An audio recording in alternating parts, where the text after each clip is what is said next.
Dando continuidade ao assunto, né, de data frames em R, vai falar um pouco sobre transformações, né? Como é que a gente mapeia valores a outros valores, transformar os valores dentro das colunas, mais de uma coluna. Para isso, a gente vai usar uma função já familiar de vocês, que é a apply. A ideia é muito similar à apply do Pandas mesmo, né? É percorrer cada valor dentro de uma das colunas e mapeá-lo para outro valor, de acordo com uma função de mapeamento, né? Uma função de transformação. Vamos carregar aqui nosso conjunto de dados. Eu estou limitando ele por enquanto só a duas colunas para facilitar a visualização. Então a função apply ela é dividida basicamente em três atributos, em três argumentos, né? Desculpa, atributos não, argumentos, que são: o primeiro argumento é o dado em si, é um data frame. O segundo é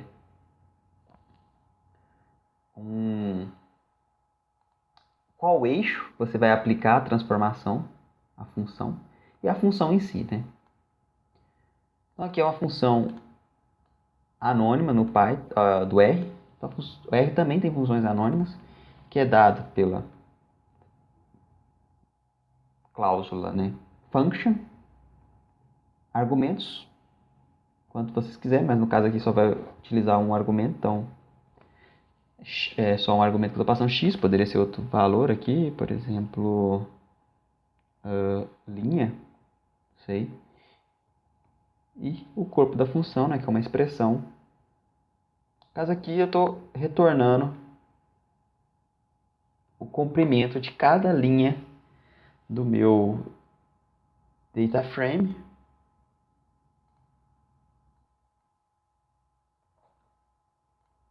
né, porque eu estou percorrendo o eixo 1, né? Diferentemente do Pandas, o eixo 1 aqui, pois é indexado a partir de 1, é o eixo das linhas. Então, quando eu estou falando apply essa função aqui, uma função qualquer, no eixo 1 do meu data frame, eu estou falando assim: vá, percorra linha a linha, né? E passe essa linha inteira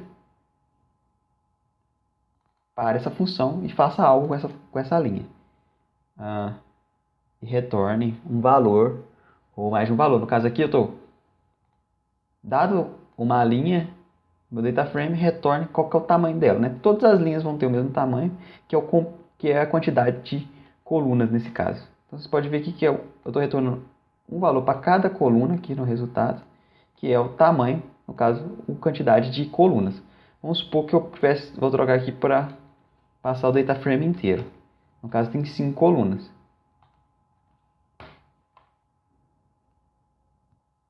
Ops, na verdade precisava mudar só aqui. Agora passou a ter o resultado ser 5, né? Que é como eu tivesse passado essa linha inteira, depois essa linha inteira, depois essa linha inteira e assim por diante. Quando eu falo do eixo 1. Para essa função, por exemplo, eu quero tirar a média, né, de todos os valores das minhas linhas. Ele deu um erro aqui pelo fato de eu estar passando valor não numéricos, né? Eu vou voltar a utilizar só as duas colunas numéricas e passar a média. Então ele me deu, né, a média dos valores, linha a linha. Então ele me deu a média desses dois valores, a média desses dois valores, a média desses dois valores e assim por diante. Não faz muito sentido isso não, mas é só para vocês, nesse caso aqui em especial, mas é só para vocês entenderem a diferença entre utilizar o eixo 1 e o eixo 2. No caso do eixo 2, é o eixo das colunas. Então é como se eu estivesse percorrendo coluna a coluna. Então primeiro eu faço essa coluna aqui, depois faço essa coluna toda. No caso eu só estou usando duas colunas, então o primeiro esse valor de x aqui vai ser a coluna inteira, né? Então eu vou ter os valores da coluna inteira. Então ele vai me passar um vetor que representa a coluna inteira. 3.5, 3.9, 3.0, 3.2 e assim por diante até o centésimo, quinquagésimo número, né? Porque tem 150 elementos. Então, rodando isso aqui, ele me responde. A coluna 1 tem 150 elementos, que é o tamanho da coluna. E a coluna Cepal Length tem 150 elementos também. Se eu tirar a média, é como eu estivesse tirando a média de todos esses 150 valores. Então, essa é a diferença entre o eixo 1 e o eixo 2. Eu posso também retornar valores não agregados, né? Eu dei exemplos agora só de funções que agregam valores, como a média, o length, né? Ou seja, o que é agregar? Ele pega uma sequência de valores e retorna um único valor. Ou seja, está agregando aquele tanto de valor em um único valor. Mas eu também posso retornar transformação de elemento a elemento desse valor dado a alguma coisa que eu quero. Por exemplo, vamos supor que eu queira normalizar as minhas linhas pelo máximo do valor naquela linha.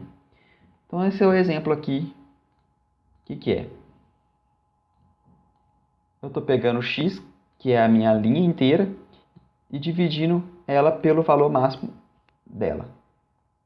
Então, a mesma coisa, eu pegaria essa linha aqui, né, porque eu estou usando o eixo 1. Estou pegando essa linha primeiro, pego o maior elemento, o maior valor dela, que é o 5.1, e divido esse por 5.1 e esse por 5.1. Então ele vai me dar um percentual, né, de quão próximo, né, os outros valores do meu valor máximo daquela linha. Então, por isso que ele deu aqui. Deu 1 aqui, né, e 68. Depois deu 1 aqui, sempre vai dar 1 porque no Cepal Length, porque coincidentemente ele é o maior valor.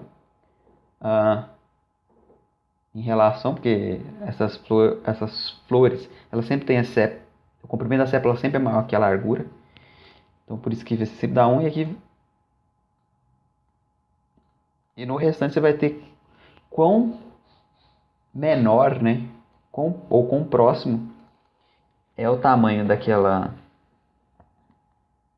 A largura daquela sépala em relação ao seu comprimento. Então, isso aqui é 68% do comprimento, isso aqui é 61% do seu comprimento, e assim por diante. Talvez não seja muito útil, mas é só para vocês terem uma noção que também é possível aplicar, né, transformações que não agregam, né, valores, que não retornam um único valor, mas sim vários valores, respeitando a quantidade de valores que tinha anteriormente no seu data frame. Isso também funciona se for fazer em relação às colunas. Então, em relação às colunas, você vai pegar o maior valor dessa coluna e dividir por todos esses valores depois. E vai substituir esses valores nessas colunas. Por isso que deu esse resultado aqui. E também para a próxima coluna, peguei todos os valores do comprimento da sépala e dividi pelo maior dentre eles.